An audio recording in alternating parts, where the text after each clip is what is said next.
1 September 2025 हा तोच दिवस ज्या दिवशी सर्वोच्च न्यायालयाच्या एका निर्णयानं देशभरातील लाखो शिक्षकांच्या काळजामध्ये धडकी भरली. टेट अनिवार्य हा एक शब्द आणि गुरुजनांच्या पोटात गोळा उठला.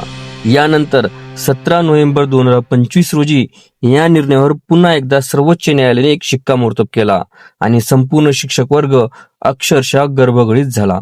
एकदा शिक्षक म्हणून नियुक्ती झाली की ती जन्मभरासाठी निश्चित असते. या विश्वासावर उभ्या असलेल्या शिक्षकांना हा निर्णय मान्यच होऊ शकला नाही.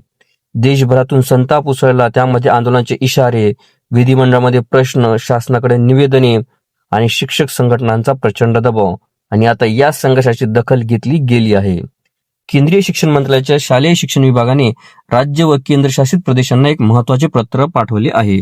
या पत्रात काय स्पष्ट करण्यात आलंय ते बघा. आता सर्वोच्च न्यायालयाचा निर्णय, त्याचा नेमका अर्थ काय हे आता आपण पाहूयात.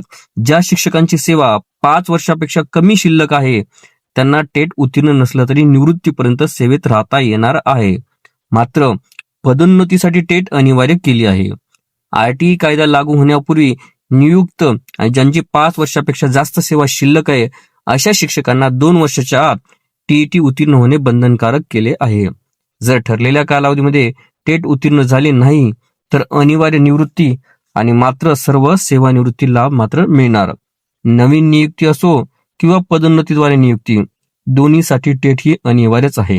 हा निर्णय 17 नोव्हेंबर 2025 रोजी अंतिम ठरलेला आहे. केंद्रीय शिक्षण मंत्रालयाकडे शिक्षक व संघटनांकडून मोठ्या प्रमाणे निवेदनेही प्राप्त झाली आहेत.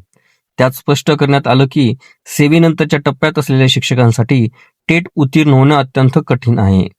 मानसिक व भावनिक तणाव, आर्थिक सुरक्षेवर गंभीर परिणाम, अनुभवी शिक्षक बाहेर पडल्यास शिक्षण व्यवस्थेमध्ये मोठी पोकळी निर्माण होईल.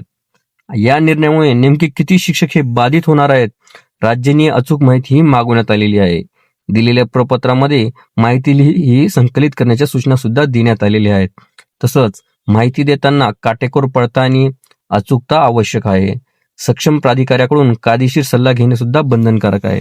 तसंच या निकालामुळे राज्यावर होणारे परिणाम आणि शिक्षकांना दिलासा देण्याचे संभाव्य मार्ग याबाबत टिपणा सादर करण्याचे निर्देश सुद्धा त्यामध्ये देण्यात आलेले आहेत. पण प्रश्न अजूनही कायम आहे.